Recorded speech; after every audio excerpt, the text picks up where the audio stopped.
সম্মানিত প্রিয় দিন ও ভাই বোনেরা, আজ আমি আপনাদের মাঝে অল্প কয়েক মিনিট সময় নিয়ে কিছু গুরুত্বপূর্ণ কথা শেয়ার করতে চাই।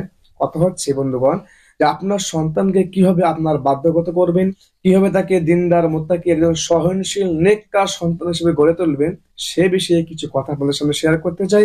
যদি আপনারা কথাগুলো শুনেন এবং সেই অনুযায়ী আমল করুন, আশা করি আপনার সন্তান আপনার বাধ্যগত হবে এবং একজন নেককার সহনশীল একজন আপনার সন্তান হিসেবে গড়ে উঠবে।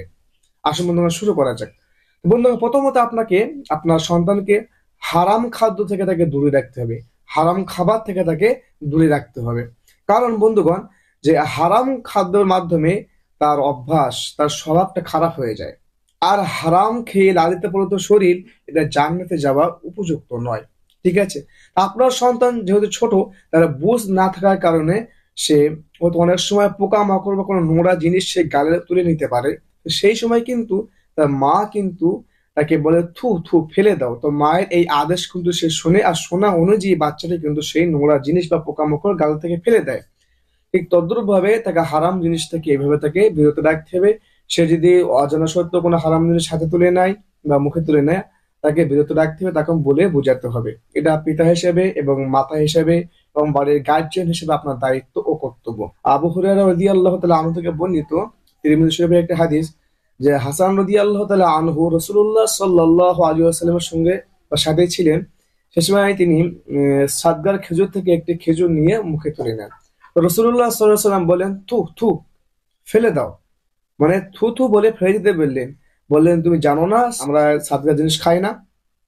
তো আল্লাহ রসুল সাল্লাল্লাহু আলাইহি ওয়াসাল্লাম শৈশব কালে হাসান রাদিয়াল্লাহু তাআলা আনহুকে এইভাবে শিক্ষা দিয়েছেন যে সে হিসেবে মাতা হিসেবে আপনার দায়িত্ব কর্তব্য, আপনার সন্তান যখন কোনো হারাম জিনিসের দিকে হাত বাড়াবে বা সে এটাতে আকৃষ্ট হবে, আপনি তাকে সেই এ থেকে বিরত রাখবেন। এটা আপনার দায়িত্ব ও কর্তব্য।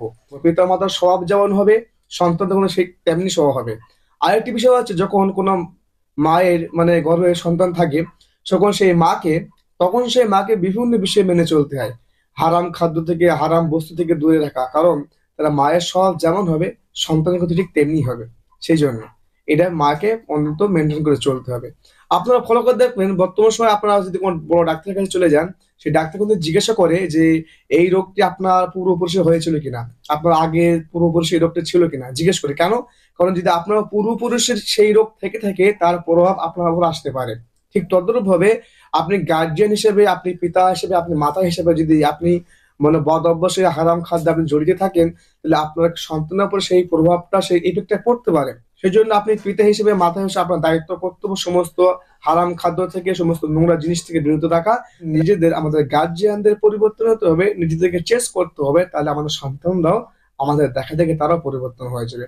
আমরা যদি ভুল পথে থাকি, তাহলে আমাদের দেখা দেখে আমাদের সন্তানরাও ভুল পথে তারা অনুসৃত হয়ে যাবে। সেই জন্য আমাদের নিজেদের পরিবর্তন হতে হবে। তারপরে বন্ধুগণ, আরেকটি বিষয় হচ্ছে, বর্তমান সময় খুবই একটি মারাত্মক বিষয় যে আপনার সন্তানরা মোবাইল আসক্ত। অনেকে বলে, হুজুর, যে সন্তানরা অতিরিক্ত মোবাইল আসক্ত হয়ে যাচ্ছে, সবসময় মোবাইল। প্রথমত সে সমস্ত গার্জিয়ানদের আগে মোবাইল ইউজ করা কমাতে হবে। আপনি বেশি বেশি মোবাইল ইউজ করেন তার সামনে, সেই জন্য আপনার সন্তানও মোবাইলের দিকে আসক্ত বেশি। আপনি যদি মোবাইল ইউজ করা কম করে দেন, তাহলে আপনার সন্তান অলরেডি মোবাইল ইউজ করা কম করে দেবে। আল্লাহ তাআলা সকলকে শোনা অনুযায়ী তার থেকে বেশি বেশি আমল করার তৌফিক দান করুন। আমিন। ওয়া আখিরু দাওয়ানা আলহামদুলিল্লাহি রাব্বিল আলামিন।